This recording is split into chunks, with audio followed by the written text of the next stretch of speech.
Bismillahirrahmanirrahim. Assalamualaikum warahmatullahi wabarakatuh. Selamat pagi, salam sejahtera untuk kita semua. Namo Buddhaya, salam kebajikan. Perkenalkan, nama saya Bima Saputra, stambuk C301200005.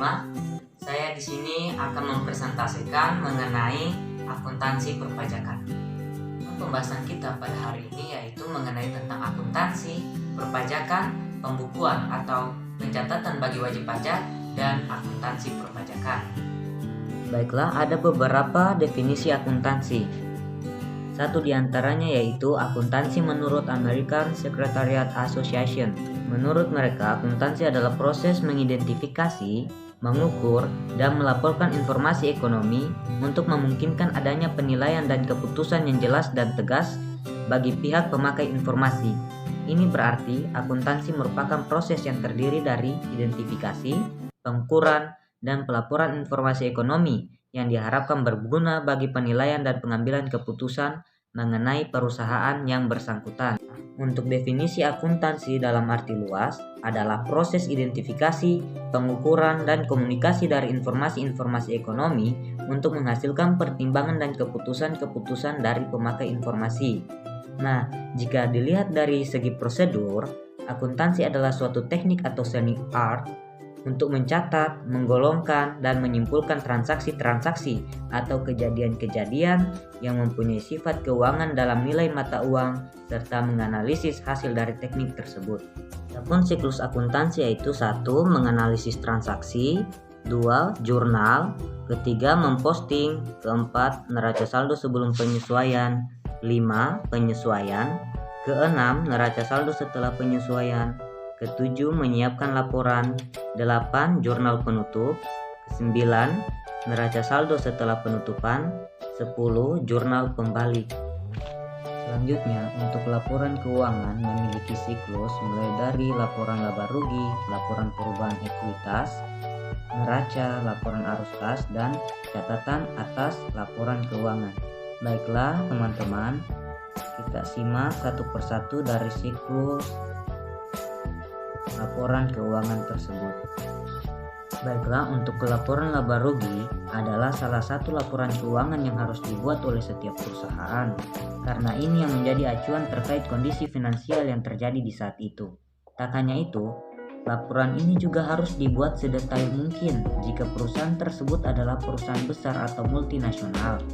Hal ini bertujuan jika ketika dilakukan evaluasi, keterangan datanya lebih menyeluruh dan bisa dipertanggungjawabkan.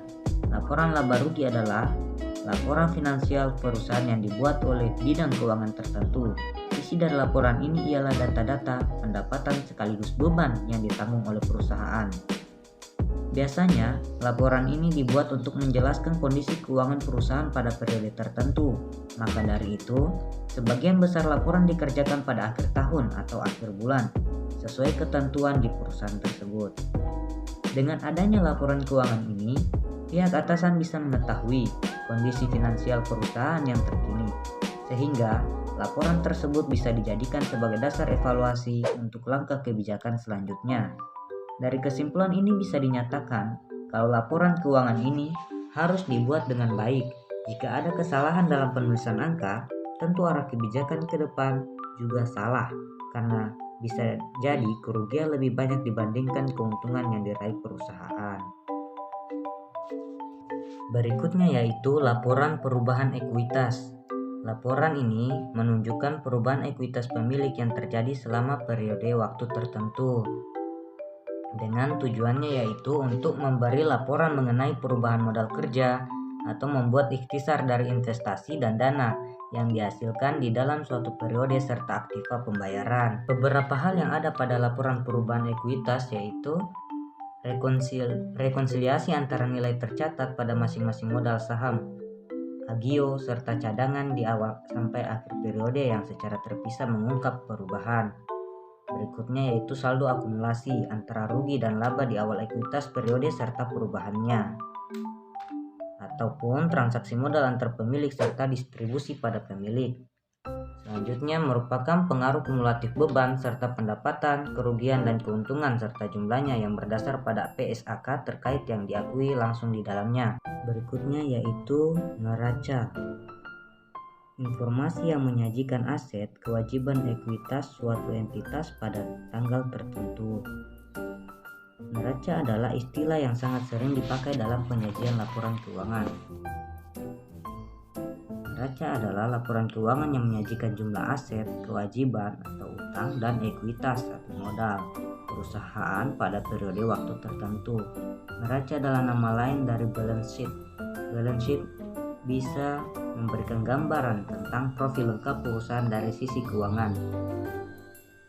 Balance sheet tersendiri merupakan bagian dari laporan keuangan bersama dengan laporan laba rugi dan laporan arus kas.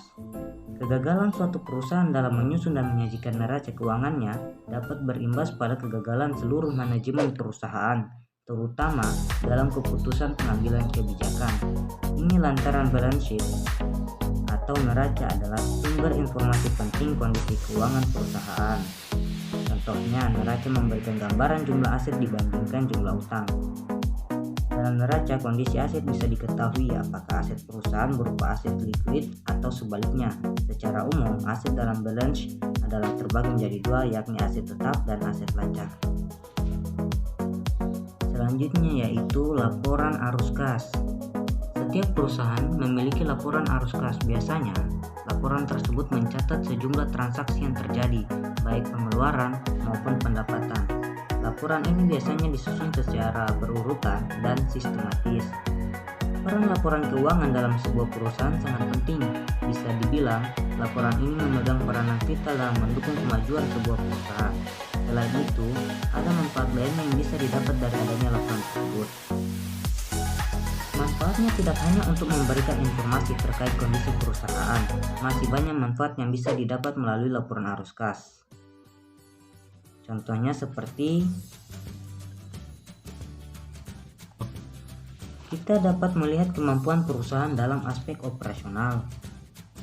Pada laporan arus kas membantu kami untuk mengetahui lebih dalam soal kemampuan perusahaan dalam membayar aspek-aspek operasional seperti membayar kewajiban perusahaan atau membayar gaji karyawan dan membayar dividen. Kita juga dapat mengetahui laba bersih. Laba bersih bisa diketahui dari arus kas yang masuk dan keluar. Laporan uang kas menyajikan banyak hal, terutama soal pendapatan dan pengeluaran. Karena itu, kita bisa tahu laba bersih di perusahaan, sehingga keuntungan sebuah perusahaan bisa diketahui lewat laba bersih yang ada dalam periode tertentu.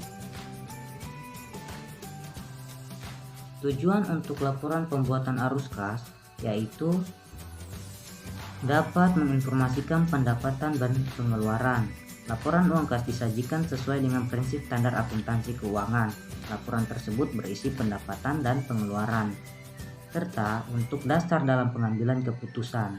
Laporan cash flow berisi sejumlah aspek penting yang mempengaruhi pengambilan sebuah keputusan. Karena itu, pemimpin perusahaan wajib melihat laporan cash flow yang dapat membantunya dalam membuat keputusan atau pengambilan keputusan. Dan dapat juga memeriksa hubungan antar pos. Dalam sebuah perusahaan terdapat banyak divisi atau pos. Kita bisa mengeceknya lewat laporan uang kas tanpa perlu kesulitan untuk mengecek setiap aspek satu persatu. Dan dapat disimpulkan kita bisa lebih mengefisienkan waktu. Berikutnya yaitu catatan pada laporan keuangan yang digunakan untuk memberikan tambahan informasi yang tidak tercakup dalam pos-pos dalam laporan keuangan. Prinsip akuntansi lazim mempertimbangkan catatan sebagai penjelasan atau penyesuaian atau bagian dari laporan keuangan. Prinsip akuntansi menghendaki bahwa informasi tertentu harus diinformasikan dalam bentuk catatan, seperti ringkasan diskusi, tambahan penjelasan-penjelasan moneter, dan jadwal tambahan. Satu di antara catatan tersebut secara khusus menggambarkan kebijakan akuntansi yang digunakan dalam menyiapkan laporan keuangan tersebut, misalnya asumsi arus biaya, persediaan dan metode penghapusan. Catatan pada laporan keuangan biasanya berdasarkan pada kenyataan yang ada dan bukan pada interpretasi. Adapun tujuan pembuatan catatan pada laporan keuangan yaitu Satu, untuk menghindari kesalahpahaman dalam membaca dan menerjemahkan laporan keuangan. Kedua, menjawab pertanyaan-pertanyaan publik mengenai perkembangan posisi dan keadaan fiskal entitas pelaporan atau perusahaan. Ketiga, menyajikan data lebih rinci dan jelas dalam bentuk narasi sehingga memudahkan pembaca untuk mengerti kondisi keuangan perusahaan. Selanjutnya yaitu mengenai penyajian laporan keuangan. Ada beberapa penyajian laporan keuangan mulai dari wajar, kelangsungan usaha, frekuensi pelaporan, konsistensi, komparatif, materialitas, lengkap, dan identifikasi. Baiklah, kita simak secara satu persatu. Yang pertama, memilih dan menerapkan penyajian secara wajar sesuai dengan kebijakan akuntansi. Selain itu, menyajikan akuntansi dengan informasi yang relevan, andal dan mudah dimengerti. Kemudian juga menambahkan informasi tambahan seperti mata uang yang digunakan dalam laporan keuangan.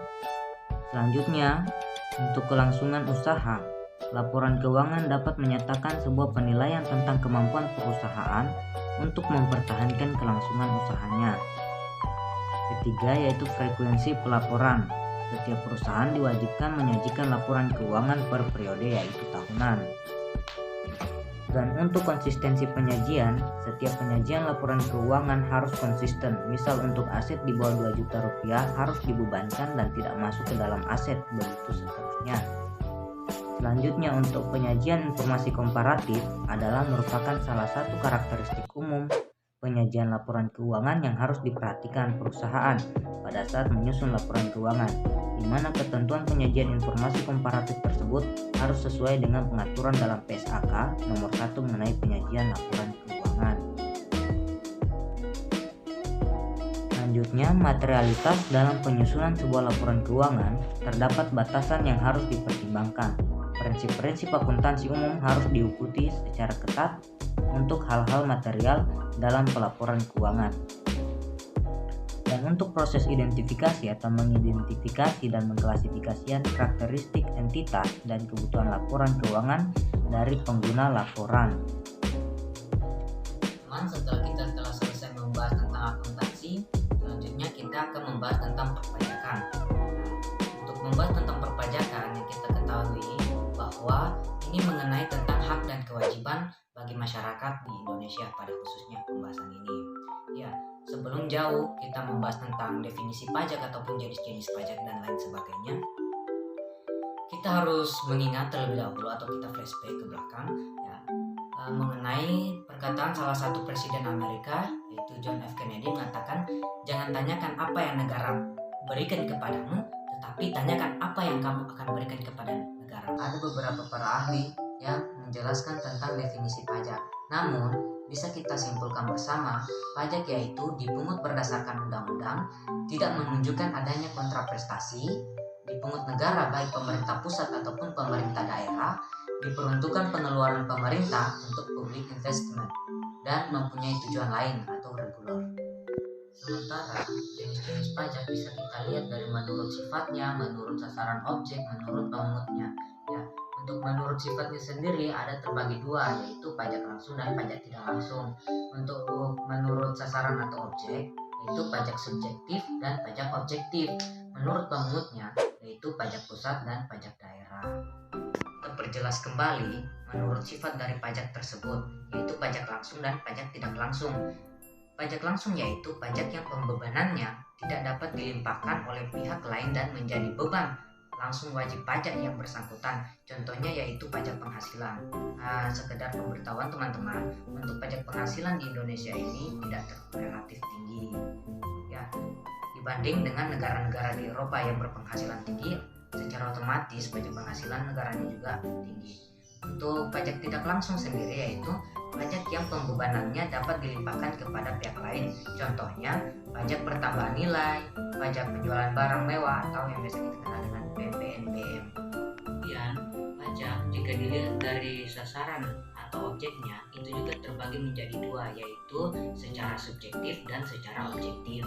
Adapun pajak secara objektif merupakan pajak yang pengenaan beban pajaknya memperhatikan pribadi wajib pajak atau dapat disebut dengan subjek pajak, di mana kemudian baru menetapkan objek pajaknya. Dalam hal ini, keadaan pribadi seorang wajib pajak sangat mempengaruhi besarnya pajak yang terutang, yaitu pajak penghasilan. Ya, selanjutnya untuk pajak objektif, dalam pengenaannya hanya memperhatikan sifat objek pajak, yaitu tanpa memperhatikan bagaimana keadaan maupun kondisi dari wajib pajak yang bersangkutan.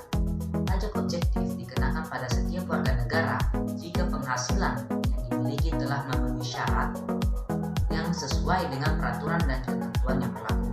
Contoh dari pajak objektif diantaranya seperti pajak pertambahan nilai atau PPN, pajak bumi dan bangunan PBB, dan pajak penjualan atas barang mewah PPN. Untuk pajak menurut pemulanya itu kedua, yaitu pajak pusat dan pajak daerah. Pajak pusat adalah pajak yang ditetapkan oleh pemerintah pusat melalui undang-undang yang wewenang pemulanya ada pada pemerintah pusat dan hasilnya digunakan untuk membiayai pemerintah pusat dan pembangunan. Pajak pusat juga dapat diartikan sebagai pajak yang dikelola oleh pemerintah pusat melalui Direktorat Jenderal Pajak atau DJP. Hasilnya dipergunakan untuk membiayai pengeluaran rutin negara dan pembangunan yang tercakup dalam APBN.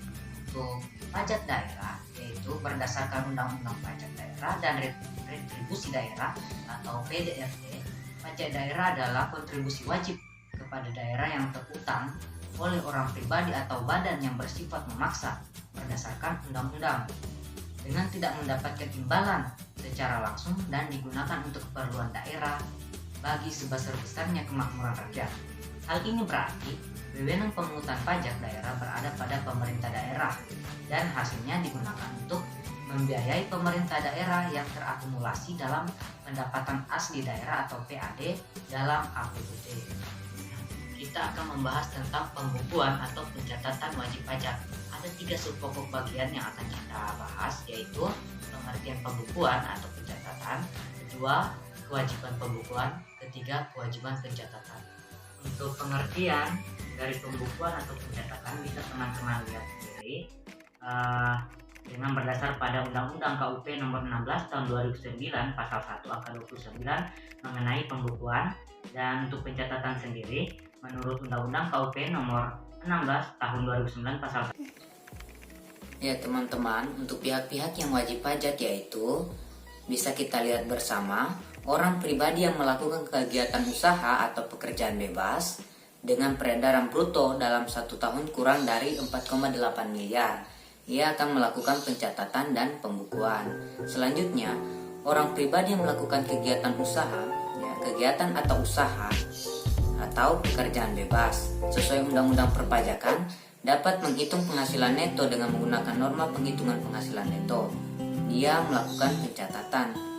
Untuk orang pribadi yang tidak melakukan kegiatan usaha atau pekerjaan bebas, ia melakukan pencatatan. Ya, slide berikutnya yaitu kewajiban menyelenggarakan pembukuan. Pihak yang wajib menyelenggarakan pembukuan sesuai pasal 28 ayat 1 Undang-Undang nomor 28 tahun 2007 adalah wajib pajak orang pribadi yang melakukan kegiatan usaha atau pekerjaan bebas dan wajib pajak badan di Indonesia.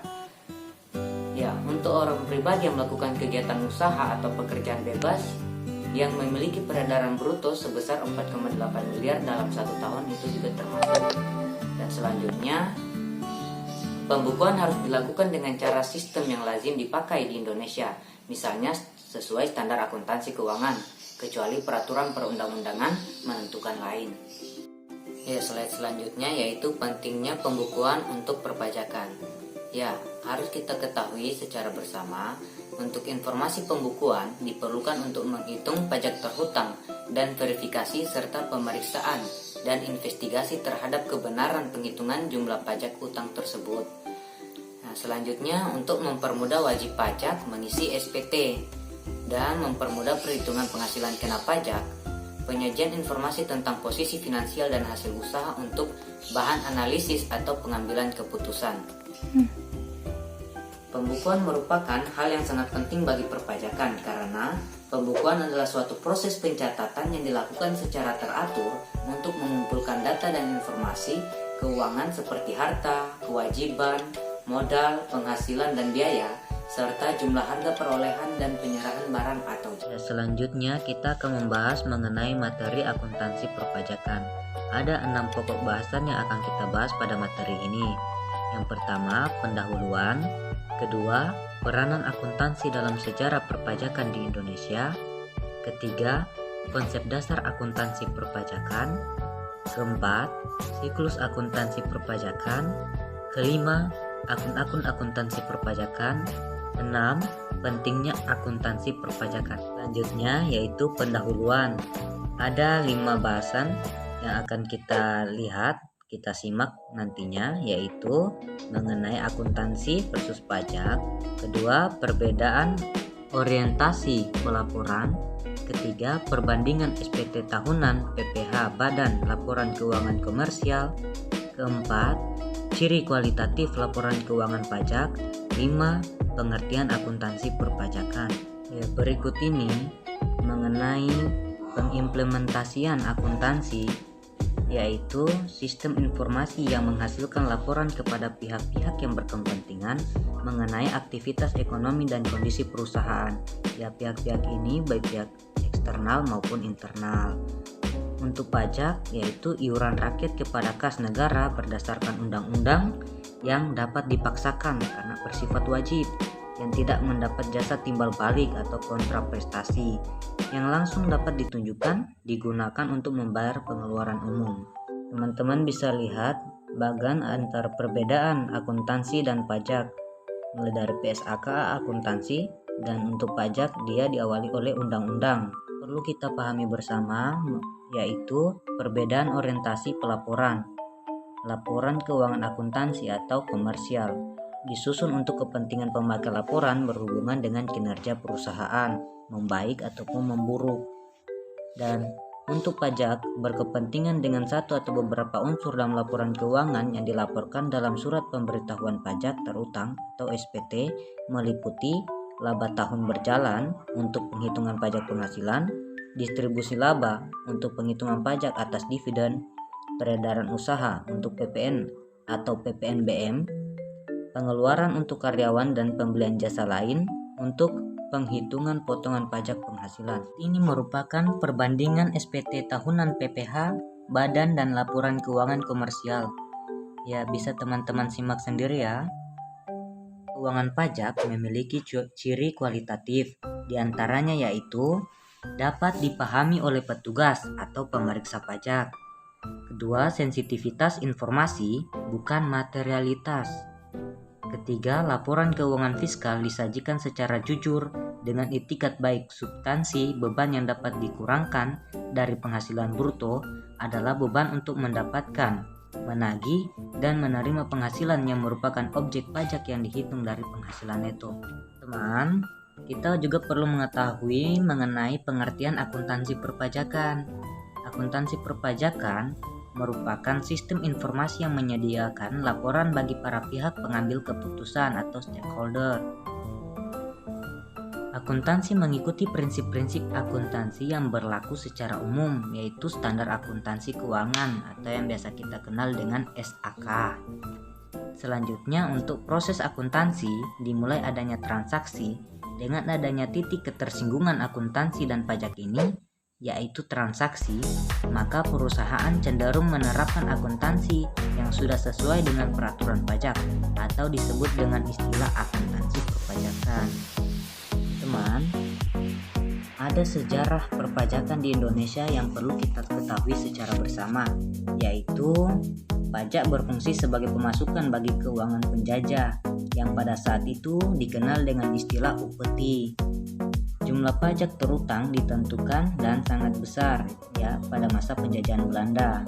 Selanjutnya, masa setelah merdeka, itu sistem pemungutan pajak dikenal MPS atau menghitung pajak sendiri, dan MPOL, menghitung pajak orang lain. Dan untuk periode tahun 1979 ke 1983, periode ini dikenal Paket 27 Maret 1979 dan KMK 108-KMK-1979. Masuk masa tahun 1983 hingga sekarang, yaitu berpacu pada Undang-Undang Nomor 6 Tahun 1983, Undang-Undang Nomor 7 Tahun 1983, dan Undang-Undang Nomor 8 Tahun 1980. Untuk konsep dasar akuntansi perpajakan perlu kita pahami mulai dari pengukuran dalam mata uang, kesatuan akuntansi, konsep kesinambungan, konsep nilai historis, periode akuntansi, konsep tata asas, konsep materialitas, konsep konservatisme, konsep realisasi, dan konsep mempertemukan biaya dan penghasilan. Itu semua ada didasari oleh pasal-pasal yang mengatur. Ya, kita lihat secara bersama siklus akuntansi perpajakan diawali dari bukti transaksi dan seterusnya sampai ke SPT pajak massa dan neraca saldo awal periode. Selanjutnya yaitu akun-akun akuntansi perpajakan. Kita lihat pada bagian neraca yang ada di sisi sebelah kiri yaitu sisi aset, ada berupa penjelasan-penjelasan yang tertera di bawahnya, dan sisi sebelah kanan yaitu sisi kewajiban. Beralih ke laporan laba rugi, pada sisi kiri berisi tentang beban pajak penghasilan, dan sisi kanan yaitu tentang pajak bumi dan bangunan, masukan yang tidak dapat dikreditkan dan mea materai dicatat sebagai beban operasional. Slide selanjutnya yaitu pentingnya akuntansi perpajakan. Akuntansi perpajakan sangatlah penting karena menekankan perlunya pemahaman perpajakan yang baik oleh WP, terutama WP badan, agar jangan sampai terjadi kesalahan dalam perhitungan pajaknya, karena dapat saja sewaktu-waktu dilakukan pemeriksaan pajak oleh aparat pajak atau fiskus. Akuntansi perpajakan juga penting untuk wajib pajak dalam melakukan perencanaan pajak. Saya perjelas, WP itu yaitu wajib pajak, dan salah satu fungsi penting akuntansi pajak adalah agar kita bisa membuat perencanaan dan strategi dalam memenuhi kewajiban pajak. Tentu saja bagi perusahaan hal ini sangat penting untuk memperkirakan posisi pajak terhutang dan kemampuan ekonomi perusahaan. Bagaimana perusahaan menyiapkan alokasi untuk memenuhi pajak? Bagaimana perusahaan dapat menekan pajak yang wajib dibayarkan dengan mengetahui ruang mana saja yang dapat mengurangi pajak? Ya, sekian presentasi dari saya mengenai materi akuntansi perpajakan. Saya Bima Saputra, NIM C301200005, mengucapkan banyak-banyak terima kasih. Saya akhiri, wabillahi taufiq wal hidayah, waridhu wal inayah. Wassalamualaikum warahmatullahi wabarakatuh, dan salam sejahtera untuk kita semua. Jangan lupa, semangat belajar.